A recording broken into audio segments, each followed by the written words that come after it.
So today I'm going to showcase my refurbished cryocooler, my mini cryocooler.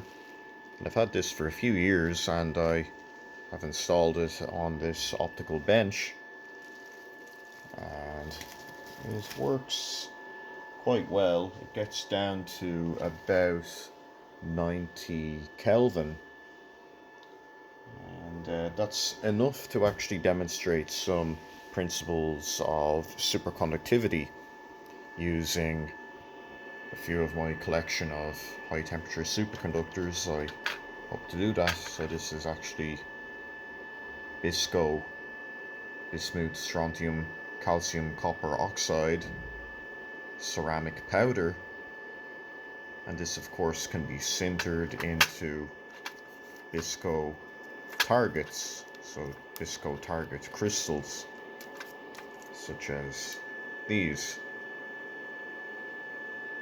So these are actually available for sale online, and they have a critical temperature of about 110 kelvins. So that's just above the boiling point of liquid nitrogen. So this cryocooler definitely can get to demonstrate superconductivity of bisco and even of things such as Yibco wire. So this is actually some strips of yttrium barium copper oxide ceramic wire placed on a cooler, and this can generate superconductivity. I've been trying to create a setup where it can generate the Meissner effect with magnetic levitation, that is to say, and this actually can work better if the wire, the superconducting wire, has what are sometimes called flux pinning, basically contaminants or additives added to the wire that can induce better flux pinning. This is an old setup that uses a different type of Yibco wire, this one with small amounts of an additive that induces more basically flux pinning in the wire. And the kind of pale wire here was actually made by a company, Superpower, which is based in Japan, I believe, but had a branch in New York, obviously. That I actually purchased this sample of superconducting wire several years ago from. So this company, this firm is still in operation, Superpower, but they have actually better wire now. But I actually purchased this from an old company back in 2011 roughly, that was actually using it in a nuclear fusion project called Prometheus Fusion Perfection. So I don't think they're in operation anymore, but if you're out there, guys, and you're watching this video, so thanks for putting this on eBay so I could buy it and use it for my own experiments in superconductivity. I've been mostly using them for basically kind of generating magnets, but also for some quantum experiments as well, in particular with the use of experiments with Josephson junctions, which in fact you can make a intrinsic Josephson junction out of the material bisco, and you can make small little elements, little diode-like structures, which are made from the bisco ceramic, but actually act as junctions at superconducting temperatures, Josephson junctions, by which the Cooper pairs, when they cross an element of the junction, you can't actually see it. This is not the junction here.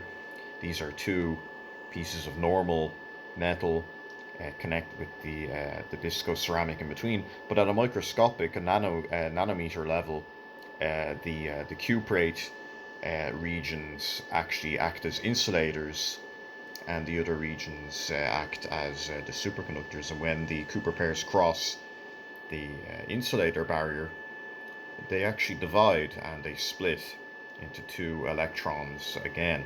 A Cooper pair is just a pair of electrons bound together by a phonon when the material that they're embedded in, conducting in, is superconducting.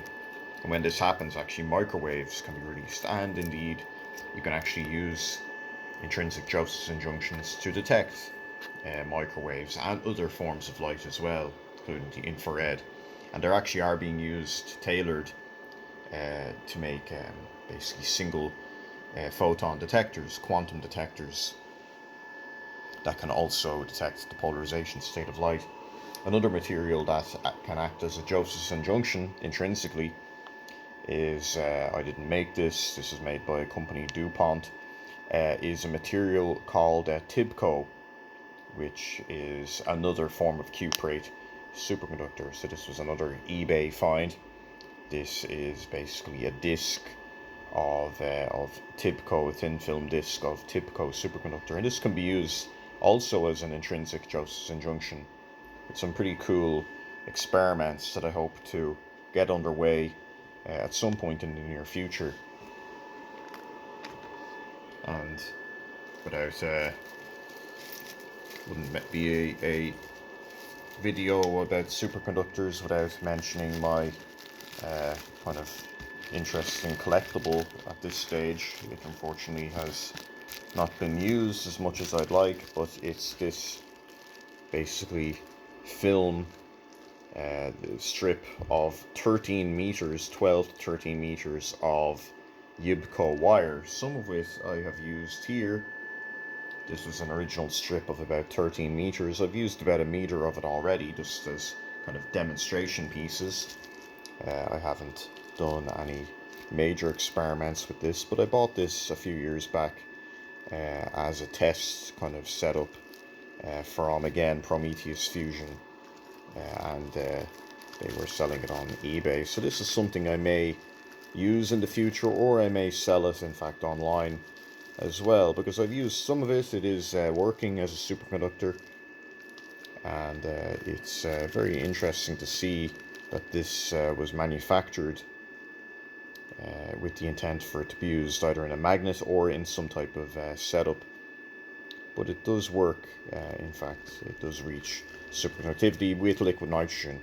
Unfortunately, it's a bit too big to cool down with this Cryocooler setup, which is more designed for semiconductor research, such as using the TIBCO here, and even this is a little bit too big, but we can always test it and see if it works. So this is loot from the lab over several years of collecting and testing superconductors, high temperature cuprate superconductors.